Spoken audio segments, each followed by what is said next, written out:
why Manuel Ugarte will fix Chelsea's midfield. Now, Chelsea haven't had the best season. Their 38 goals is the lowest they've scored since 1924. But signing Manuel Ugarte will not only shore up the defence, but help get those goal numbers ticking up. Here's why. Now, Ugarte plays for Sporting, as you should know by now, in the midfield of Ruben Amorim's side. Amorim himself has admitted that Ugarte was bred to be the replacement for João Palhinha, a very strong defensive midfielder last season for Sporting, but a little more box-to-box than previously thought. Now, Ugarte can play further forward, as we will touch on, but this season he's changed the way Sporting have played. Now, it's worth saying it's not been a good year for the Lions either. They missed out on Champions League football in the league, and I personally think they could have got past Juventus in the Europa League. The main reason for this drop-off is goals. Now, on paper, they've only scored 2 less in the league than last season. However, without Pablo Sarabia, the goal scoring has kind of dried up individually. Just Pedro Gonçalves and Francisco Trincao have more than 10 league goals. Gonçalves is a midfielder too, right? Well, not really. See, to try and get more goals, Sporting have attempted to throw more men forward.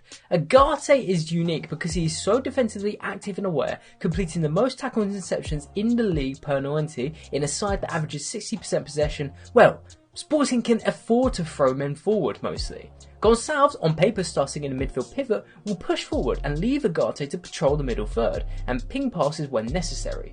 He's also incredibly useful at taking the ball out from the back in the first phase, resisting pressure, turning, carrying it forward a little bit and then passing it off. Before we start putting the pieces together, it's worth quickly talking about Ugarte's character too. The 22-year-old has long been considered a top prodigy since his days in Uruguay. He seems humble too, earlier this season remarking how while he's playing his best football, he still needs to keep learning. He's played alongside Palhinha, Lucas Torreira and Rodrigo Bentancur for club and country, some good role models. We can also appreciate he has a knack for the dark arts, stopping Arsenal late in their Europa League tie in the dying minutes. So how does he fix Chelsea? Well, building this squad in Poch's eyes is a divisive topic. Chelsea fans are angry and scary, so forgive me if I fence it a little bit. But I think it's largely agreed that Enzo Fernandez would be better off playing around the final third, rather than being Chelsea's deepest midfielder.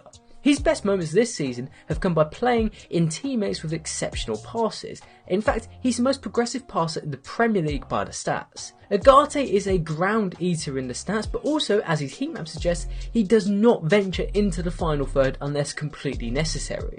But that doesn't mean him and Enzo will have a huge gap between them. No, there's a reason Poch wants him. See, Sporting play a strong press out of possession and Ugarte is top of the squad for tackles in the final third. In fact, only Curtis Jones in the entire Premier League could beat his 0.88 per 90 number. Chelsea will be getting not just an enabler for more offensive players, a protector of the defence, but also a diligent and successful presser, allowing Poch to institute his philosophy and start controlling games. Ugarte then, for me, makes perfect sense. Even if the fee is around £60 million, I would rate this move a 9 out of 10.